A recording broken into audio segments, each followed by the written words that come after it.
안녕하세요. 부자아빠 부동산 연구소 대표 양팔수입니다. 오늘은 제 172강 강의입니다. 이 강의 주제는 바로 공공재개발. 앞으로 4회에 걸쳐서 공공재개발을 샅샅이 분석해 드리겠는데요. 요 근래에 들어와서 공공재개발이 큰 화두로 떠오르고 있습니다. 그렇다면 공공재개발과 공공재건축은 어떻게 다르고 공공재개발과 일반 재개발은 또 어떻게 다르며 공공재개발과 역세권 개발은 또 어떻게 다른가? 공공재개발과 가로주택 정비사업은 어떻게 다른가? 공공재개발 안에서도 2020년 9월 21일 발표한 공공재개발과 2021년 변창흠표 공약이라고 하죠. 바로 이사 대책에 근거한 공공재개발은 또 어떻게 다른가? 확연히 다릅니다. 자, 이런 것들을 살펴보면서 공공재개발에 대한 부분들 플러스해서 지역 선정된 지역을 중심으로 해서 또 지역 분석까지 진행을 해드리겠습니다. 자, 이것을 이 4회에 걸친 공공재개발을 보시게 되면은 공공재개발 뭐야? 라고 자신 있게 말 수 있습니다. 자, 그럼 시작하겠습니다. 172강 주제 공공재개발을 바로 알기. 공공재개발을 바로 알기인데요. 먼저 세미나 안내 드리겠습니다. 무료 세미나가 되겠고요. 이 공공재개발 바로 알기 여기다가 가로주택 정비 사업, 가로주택 정비 그리고 역세권 개발까지 이것이 왜 필요한가? 바로 반값으로 아파트를 반값으로 마련하자. 이것이 핵심입니다. 지금 8년에 걸쳐서 줄기차게 아파트 위주로 가격 상승이 이루어져서 그야말로 부동산 폭등의 장이 연출이 돼서 전 국민들이 지금 허탈감에 빠져 있는데 아직도 반값으로 마련할 수 있어? 네, 있습니다. 자신 있게 말씀드리고요. 자, 그렇다면 어디에 어떻게 언제 투자를 하느냐에 따라서 반값으로 할 수 있느냐 아니면 반값이 50%죠. 40% 이하로도 할 수 있느냐 아니면은 80% 90%에 할 수 있느냐 그렇지 않으면은 100%에 근접해서 할 수 있느냐 이 차이는 바로 세미나에서 자세하게 설명을 드리겠습니다. 끝난 다음에는 개별 상담까지 진행을 해드리죠. 개별 상담은 어디냐 하면요.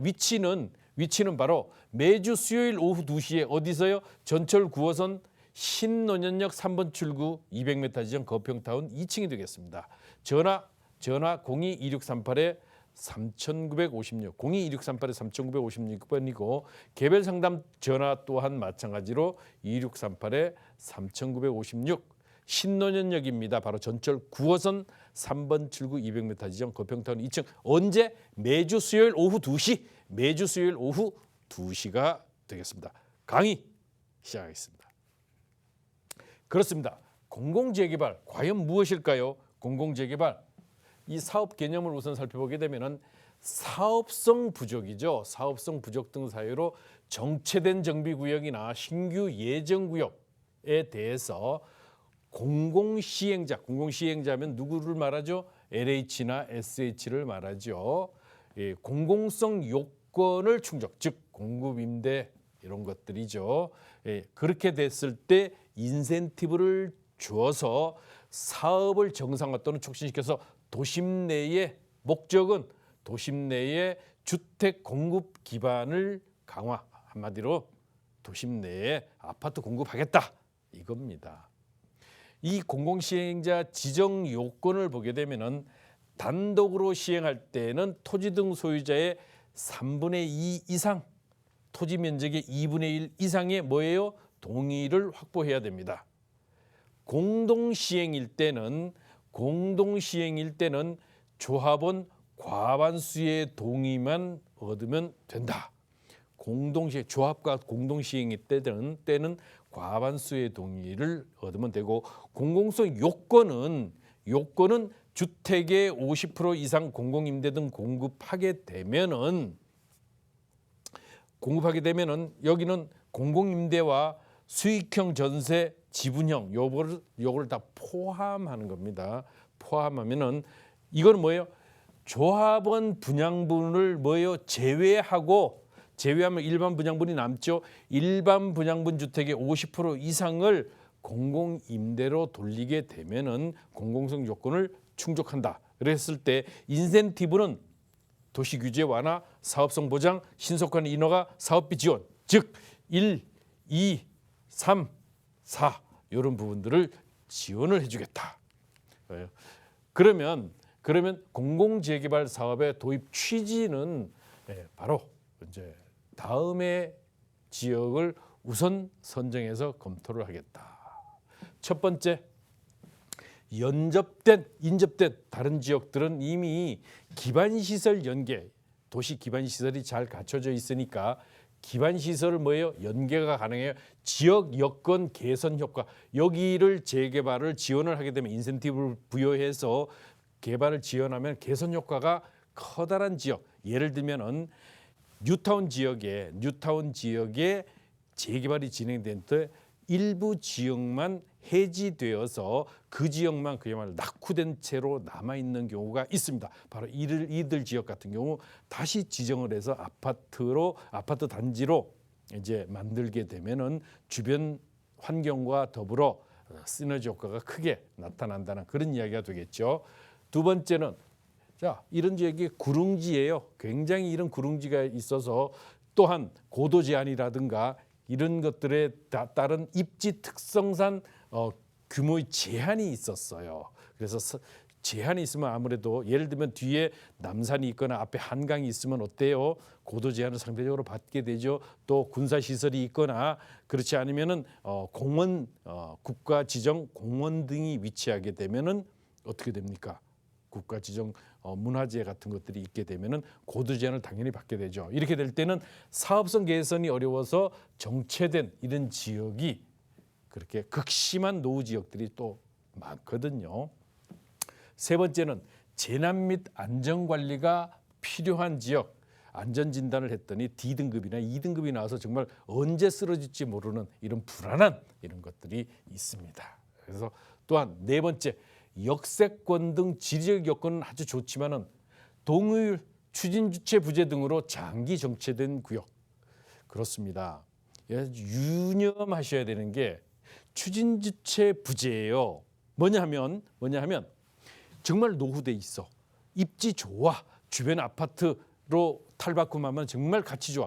그런데 말입니다. 여기에 추진주체 부재로 인해 가지고 시동조차 못하는 이런 지역들이 의외로 찾아보면 많습니다.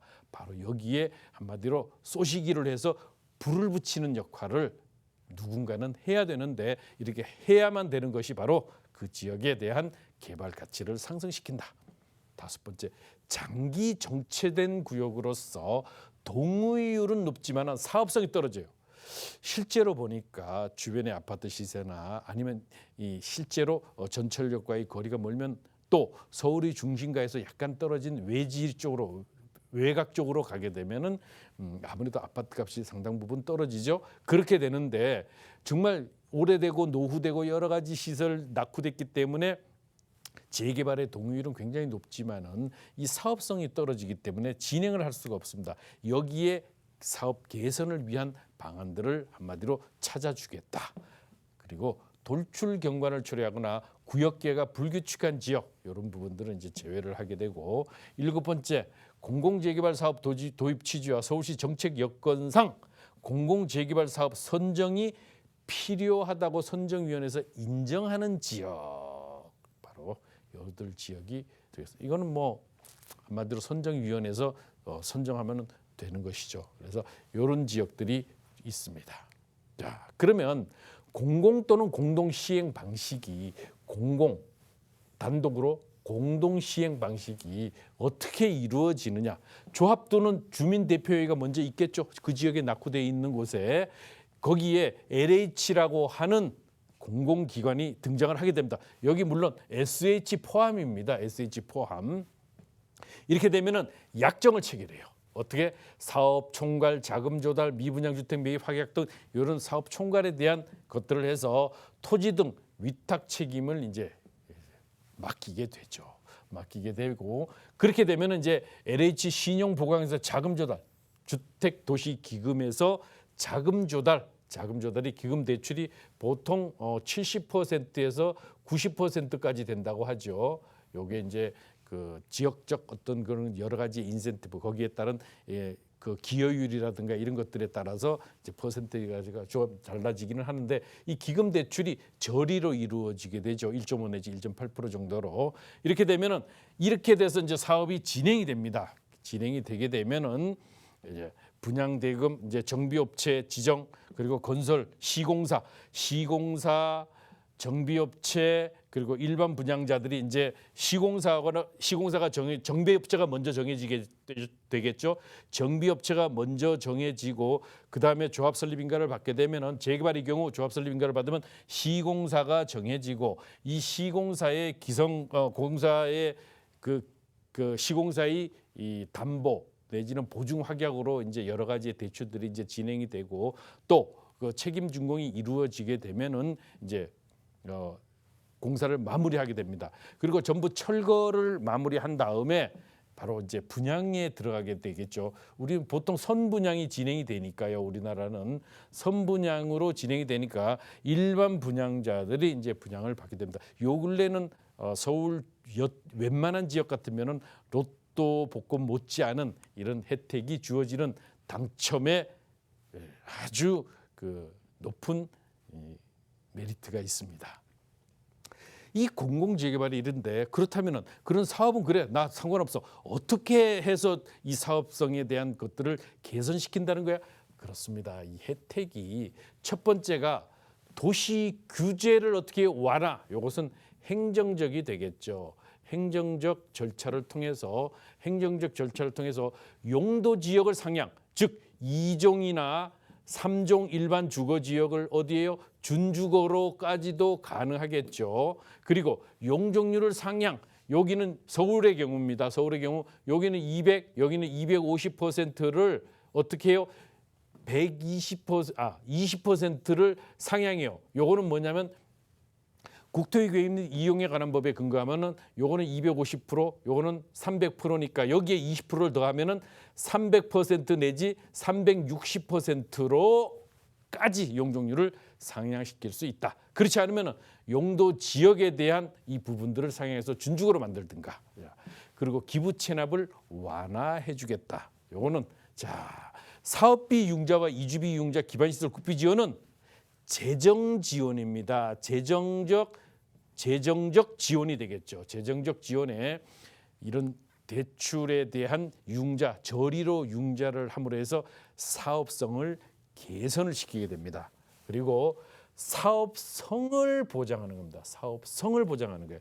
사업성을 보장한다는 말은 바로 요것 또한 마찬가지로 행정적인 절차를 통해서 행정적 지원을 강화를 해서 관리처분 시에 분담금을 아예 확정을 해버려요. 분담금이 확정되지 않기 때문에 비례율이 왔다 갔다 하는데 이 부분을 확정을 지어준다. 그리고 분양가 상한제 적용을 어떻게 해요? 제외시켜 주겠다.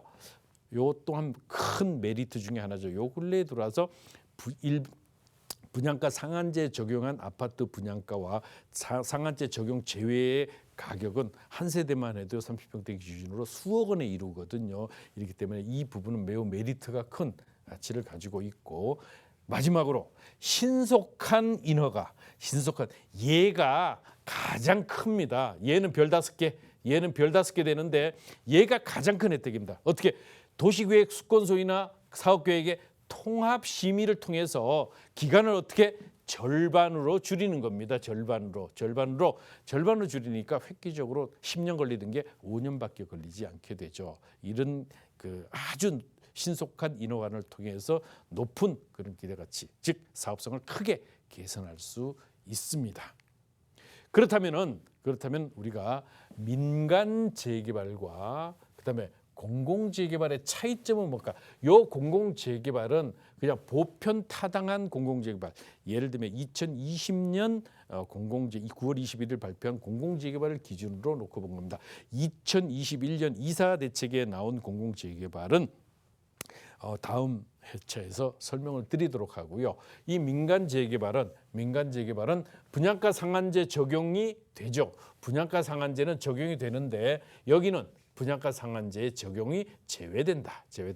이 분담금 지원이 없다. 여기는 공공이 부족분. 분담금이 부족할 때는 지원을 해주겠다. 중도금에 대한 부분도 마찬가지로 여기는 60%인데 여기는 40% 정도밖에는 하지 않아요.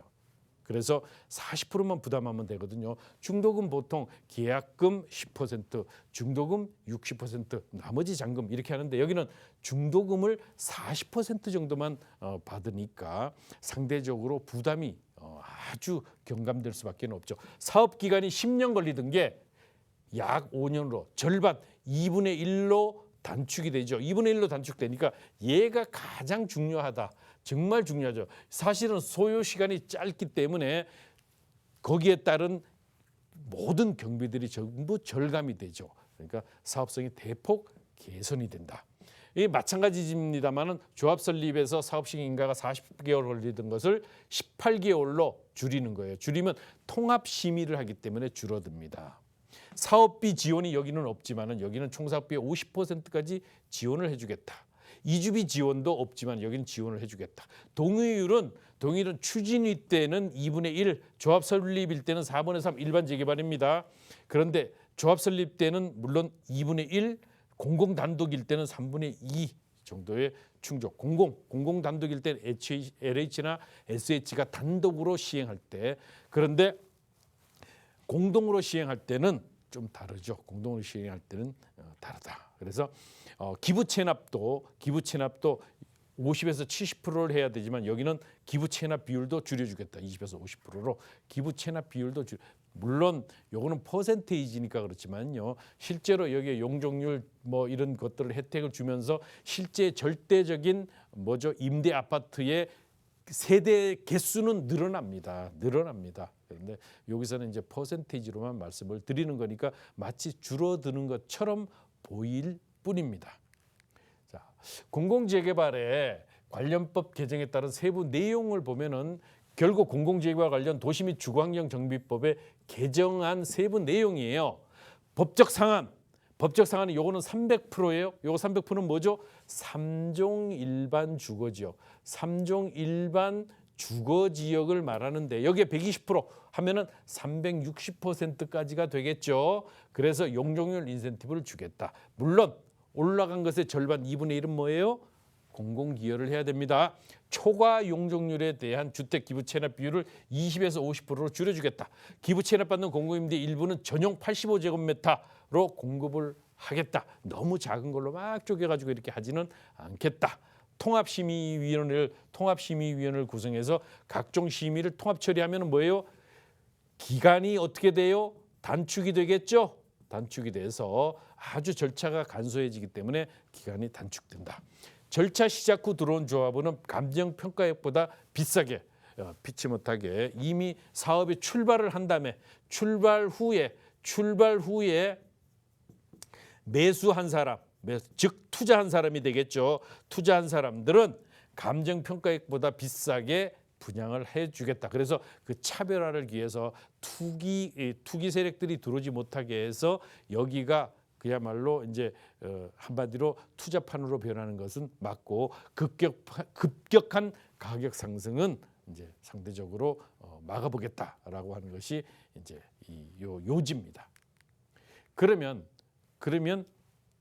현재 공공재개발 관련법 개정에 대한 세부 내용을 우리가 좀 더 구체적으로 좀 전에 바로 요것을 좀 더 구체적으로 수치화해서 풀어보게 되면은 현행 이제 99.4 분상제도 분양가 상한제를 적용하는 민간 재개발이에요. 민간 재개발 방식이 되겠죠. 민간 재개발 방식일 때 사업성이 100이 안 나와요. 100이 안 나와서 사업성이 어떻게 돼요? 사업성이 상당 부분 떨어져 있어서 더 이상 진도가 나가질 않아. 더 이상 진도가 나가지를 않으니까 이제 멈춰서 있겠죠. 당연히 사업성이 없으면은 멈춰서 있는데 요것을 딱 하나만 풀어주는 거야. 분상제 제외만 풀어줘도 100%를 넘어서요. 비례율이 100%를 넘어서게 되니까 분상제 적용도 해주고 이건 어떤 거예요? 공공으로 갔을 때 공공재개발의 특례 적용 시에요. 특례 적용 시. 공공재개발의 특례 적용 시에는 분상제 하나만 풀어줘도 100% 넘어가고 거기다가 분상제 제외에다 기금 지원 연리 1.8%의 저리의 기금 지원을 50% 한도 내에서 진행을 하게 되면은 102.3%까지 다시 더 사업성이 개선이 되지요. 개선이 되면 여기다 또 하나 분상제 제외도 하고 그다음에 용적률을 상향 적용을 하는 겁니다. 좀 전에 보셨다시피 용적률 최대 120%까지 늘려주게 되면은 아파트 세대수를 더 많이 공급할 수가 있습니다. 이렇게 되면은 상당히 높은 수치로 뭐예요? 사업성이 개선이 되죠. 여기에는 분상제 제외, 기금 지원, 용적률 상향까지 보통 이렇게 이루어지게 되는 것입니다. 그리고 거기다가 주변이 이미 예를 들면은 재개발의 경우는 노후 분량도 돼야 되지만은 기반 시설의 정비가 필요한 곳들이 이제 재개발의 그 요건이 충족이 되는데 이 분양가 상한제 제외도 되고 기반 시설만 완화해주게 되면은 이 또한 마찬가지로 상당히 수익성이 좋아지게 됩니다. 그래서 이 기반 시설에 들어가는 비용이 의외로 매우 크거든요. 이 기반 시설이 의외로 큰데 이것 또한 마찬가지로 이 재개발 조합의 부담을 경감시켜 주겠다는 거죠. 여기 이런 것들이 또 하나 있죠. 어디가 있죠? 가로주택 정비사업 같은 경우도 기반 시설 부담을 그 조합에다가 전가하지 않습니다. 그래서 가로주택 정비사업은 소규모 재개발이니까 어쩔 수 없는 한계를 가지고 있지요. 여기서 바로 이런 겁니다. 그렇다면은 여기서 분양가 상한제도 제외하고 기금 지원도 하고 용적률 상향도 주고 그리고 기반 시설까지도 완화해주면은 수익성은 대폭 개선이 됩니다. 대폭 개선이 되니까 공공재개발의 필요성이 이런 지역 같은 경우는 상당히 높게 대두되죠. 그러면 바로 좀 전에 보셨듯이 민간 재개발과 그다음에 공공 재개발의 이 부분에 있어서 실질적으로 가치는 이쪽이 클 수밖에는 없어지지요. 수익성이 대폭 개선이 되니까요. 이런 부분들이 있기 때문에 우리가 공공 재개발의 부분적으로는 상당한 부분 인기가 있는데 또 이것은 장점만 말씀드린 것이죠. 그렇다면 여기에 비례해서 또 단점이 있지 않겠어요? 단점이 있습니다. 이 단점을 우리가 또 살펴봐야만 되죠. 장점만 보는 것이 아니고 단점을 볼 줄 알아야 됩니다. 그렇다면 공공재개발이 가지는 단점이 무엇일까? 이것을 우리가 다음 시간에 또 살펴보고요. 오늘은 바로 현재 일반 재개발과 공공 재개발을 통해서 시행이 진행됐을 때 공공이 개입함으로 해서 달라지는 점, 더 좋아지는 점은 무엇이 있을까? 그리고 무엇이 혜택을 주는가라는 것을 살펴봤습니다. 요 근래 큰 화두로 떠오르고 있는 가로주택 정비사업 역세권 그리고 공공재개발이 있다고 하면 이 공공재개발 그 안에서도 상당 부분 같으면서도 다른 여러 가지 쟁점들을 우리가 살펴봄으로 해서 재개발을 바로 알고 또 투자를 하신다고 하면은 투자처는 어딘지 이런 지역 분석까지 계속적으로 진행을 해드립니다. 오늘 1강이었고요. 4강까지 진행되는 공공재개발 바로 알기 많은 시청 바라고 다음 시간에 찾아뵙도록 하겠습니다.